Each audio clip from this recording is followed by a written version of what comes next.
Welcome back. We are here again with Gwen Rogers, President and CEO of the United Way of Washington County, and also Mark Weldon from United Way. Mark, Yes. What is your position with United Way? I'm the Director of Development. Okay, so you are in charge of raising the money. Development, that's Yes, money raiser, I'm bringing right? the dollars that then our volunteers and our Director of Community Impact and Investments gets to spend. So, Okay, yes. tell us about your process. Tell us about the development effort at United Way, the money piece of, or the give piece of give, advocate, volunteer. The give piece is, we have this amazing tool to raise money called the Workplace Campaign. And it's very unique to United Ways, and we're so blessed to have it. It gives us an opportunity to get into businesses and give them an opportunity, the employees of a business, to be able to give a little bit each pay and for it to add up over a period of time. I work in nonprofit, so I don't get paid a ton, but I can give a little bit out of every single check, and it adds up over the year for me. And I'll be able to give a larger sum then at the end of the year because of payroll deduction. So it's a great way to be able to, build up that and be able to give more at the end of the year. So it gives And opportunity so to do this that. this payroll deduction piece, is that limited to large employers, or do you have small employers that have their employees participate in that as well? We have all sizes, from Citigroup, who raises the most every year, to small mom and pops who are able to do that for their employees. It's something very simple and easy that they can do and set up. So through payroll systems for a deduction, they're already taking taxes off. It's one more, just a little thing. 401k, health yeah, insurance 401k. They're costs, doing right? all those types of things, and it's a Yeah. way for them to then make that investment into the community through United Way. Right. I realized I was going to give Ron the first question, and I completely passed by him, so I'm going to Probably toss good. it to It's Ron. probably better that way. That's what happens when you get older. What I was going to ask you, you've developed a theme this year for your campaign. You know that anyone that's asking you for money needs a 1099. So how do you determine what your theme's going to be for the year, how you're going to attract people, givers, but who you're going to really serve? Do you know who you want to serve more at the beginning of your campaign? Well, we're very blessed to have that 3-year grant cycle that we have. And so for each year, we know that this is the year that we're going to be funding these programs, or we're looking to fund these programs. And so this year's health. And so we'll learn from our advisory board and through our community impact committee what it is that we're looking to serve, what it is that we're looking at, the problems that we're looking to try to solve with that funding for that.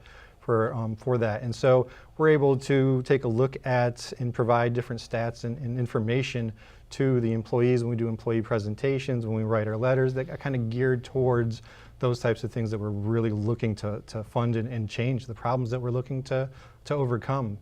And last year was education, so I really spoke a lot about the early childhood education, with the fact that at that time we only had 33% of the kindergartners actually ready to start kindergarten at the level they needed to be. And so that was something that we had looked at through some of the programming, or some of the organizations that were coming into looking for funding. Through all elementary schools, or just Through Title I schools?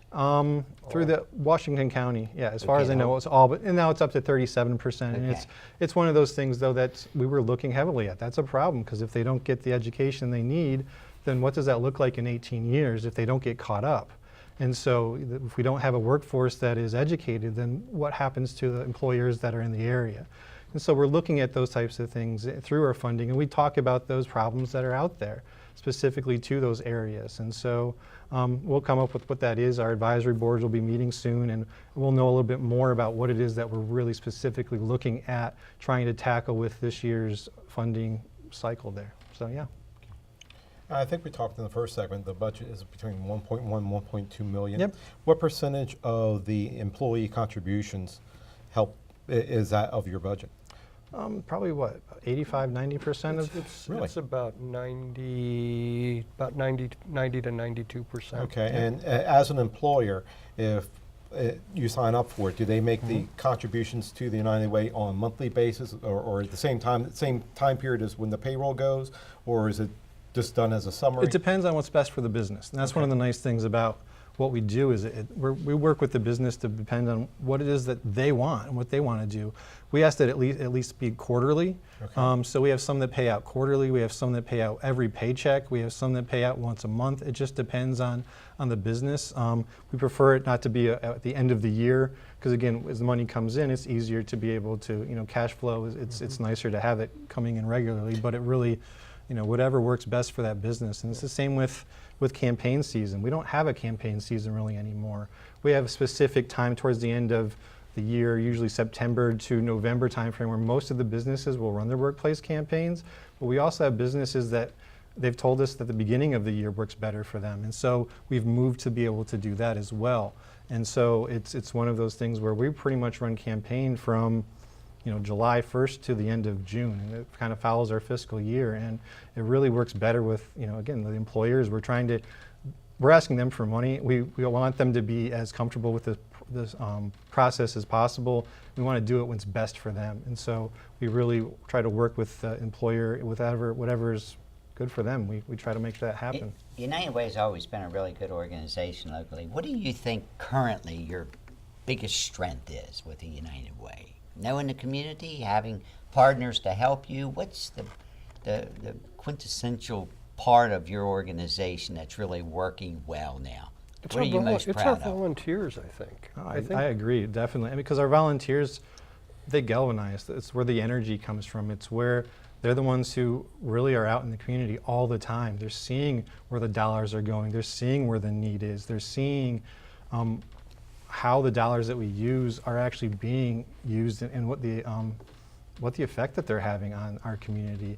And with Tim Troxel, who was just on, is amazing. He's been with United Way, volunteering for United Way in some shape or form for almost his entire professional career. And so we have those types of long-term volunteers, but also newer ones that are coming on. One of our fellow Rotarians, Ron from Sunrise, just started on our campaign committee. Zane Schreiber, young guy, young. Awesome. Yes. He's looking forward to getting involved in helping us out and changing things. And so it's one of those things where it's just amazing to see the passion of the volunteers. We get paid Gwen and I get paid to be there, but the volunteers, they don't. They really want to change our community. They want to make that difference, and it's amazing to see, and I think it gives us staff an energy too to just really plug through when things are tough, but they're definitely the strength. But to watch a young man like Zane, because I Yeah. did his interview when he came into Rotary, just one of those types of young men that he's going someplace in the community over the next 50 years, 25 to 50 years. Yeah, we're excited to have him in. So it sounds like a lot of your dollars come from your employee campaigns, Yes. but there are those employers who choose not to run campaigns. How do you reach that audience? That audience that, for whatever reason, and I would hope that employers that would have the opportunity would take advantage of it, because it doesn't cost them anything, No, really. it does other not. than- so I don't know why they wouldn't, but regardless, how do you reach that other audience? Well, again, we try with social media. We've just worked on a branding. What was that whole process, Quinn? Oh, the marketing, strategic marketing plan that we have. To be able to reach out and to touch those who aren't being able to reach through the workplace campaign. We're doing, a lot of one-on-one. We do a lot of networking and connecting. Our website is a strength, trying to make sure that is as easy to get around as possible to not only give, but to find out how to volunteer through our Volunteer Connect, which is a way that people can go online, they can sign up and find out what volunteer opportunities are throughout the Washington County, whether with our organization and other organizations. And so it's just a matter of really trying to be out there as much as we can, doing shows like this. And so there's the opportunity with technology now, with being able to donate through a credit card or a debit card, monthly, to kind of have that same type of aggregate donation, where if they know they can only afford so much, what their employer isn't giving it, isn't allowing them to give through payroll deduction, they can go online, they can sign up to have that taken out once a month, so it's a little easier for that to be, still add up over the time. And so again, we're having more and more too that are retiring out of the workforce, who have been able to do it for 50 years, and so now they're retiring, and many of them are retiring very, very young, and there's still a lot of life that they have left, and like Ron over here. And so, so there's a lot of life, there's a lot of time that they still have them and a passion still for our community, and it's how we connect with them, whether it's through the Give or through the Advocate or Volunteer. How can we keep them involved? Because again, there's so much more that they have to offer. Just because they're not in the workforce anymore, they still have an opportunity to give. They still have an opportunity to really now have the time to volunteer for organizations that they might not have had before because of work time constraints. And so it's amazing to continue to connect with them. Okay. Ron, Henry, final questions. Real quick, how many volunteers do you have, and do you track the volunteer time that they actually spend in the community? We do. We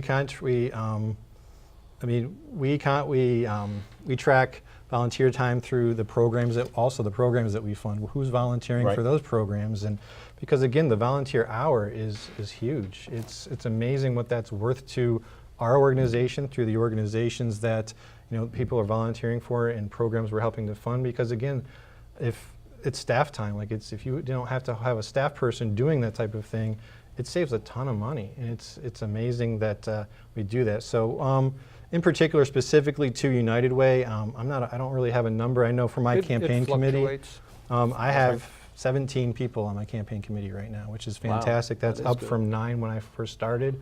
So we're adding people. It's amazing, people getting involved, and again, just getting the word out that there's an opportunity to be able to help our community, and there's there's space on our community impact committee, which is how we spend the money, and there's grant review committees, and there's our board of directors, and there's we're doing more with our engagement committees. So there's a lot of opportunities, more than ever, to be able to be involved as a volunteer with United Way. Ron? Oh, sorry, go ahead. No, volunteers make it possible. They're a multiplier for Yep. us. They make what we could do. We have a staff of 4.5. Right. And it makes it possible for us to do so much more. And then also to really have that tie, that third leg of the stool that makes the decisions with regard to how we use the resources that are available to us. The community just did an audit. And in that audit, which we're going to talk about later on the program, they had pros and cons of things that they need, things that are going well, and things that aren't. Do you ever see a day that some of the problems that we have in our community, that there could be a collaboration with the local officials and working on some of those problems and bring some of the people that you give to your 501c3s, getting them to do some other things for a while? Yeah, I think, our dream is to collaborate with everybody in the county. Ultimately, we believe, we have the slogan, Live United. It's blazoned on t-shirts, and it's on our website, it's on our materials, and it's one of those things where it's not just a slogan for us. It's how we know that, it's how we believe that we're going to really overcome the problems for our community. We're so excited to actually, we're going purple with the Washington Goes Purple. We see that. You got your shirt yet? Our Day of Caring shirts Yeah. are going to be purple, and Yes. so 1,400 volunteers Yeah. by itself. That's great. and so we see that, and we're like, it's exciting to see them galvanize. Again, it's one of those things where we'd love to be the one who are spearheading some of these things, but we don't have to be. We see someone like Emily who's pushing, Washington Goes Purple, and how great is that? So many organizations, so many people getting together to come up and combat that problem of opioids, and we love and encourage that, and we are so excited to see that, because we believe that when our community works together like that, we will solve these problems. Well, sometimes when you're going together and working on something like Yeah. that, there can be another benefit to doing it. Oh my Instead of gosh, just yeah. walking around doing something, you really may have something that is a goal along with Goes Purple and accomplish a lot. Yeah, we're so excited to see that. We have 30 seconds left. I have two questions for you. First of all, website where they can go to get more information. And second, I heard something about a golf tournament. Yes, first, www.unitedwaywashcounty.org. And we'll put that on the screen. Thank you. That'll be there, unitedwaywashcounty.org. Yes. Great. And we are, for the very first time, we're in probably about 5 years, we are doing an actual fundraising event Because Okay. again, we're looking at how can we bring in more dollars? Because the problems aren't going away. So how can we get more dollars to get more collaborations to do more? And so we came up with the $1 Million Golf Shot. And so it's the BB&T $1 Million Golf Shot, and it's going to be held on August 23rd. I think it's $25 a shot, and so they get an opportunity to. What are the first couple of shots? I guess the first shots are to qualify, and if you get a qualifying shot, then you can get to come back and you get to take that $1 Million shot. And so it's exciting. We've had a lot of great opportunities with sponsors. Some of them who are running campaigns, and some of them who haven't. So it's been really nice to be able to see some of the businesses that we haven't necessarily connected with in the past coming out and supporting that. Okay. All right. Well, thank you very much. We appreciate your time and wish you the best of luck on your upcoming campaign. I hope you'll come back maybe a little while into the campaign and tell us how it's going. And Anytime, we'd be glad to come and excellent. share. Coming up next, Washington County released 2 blockbuster reports this week, one on leaking and one on sexual harassment. Our team has read the reports, and we'll give you our take. We're back in 3 minutes.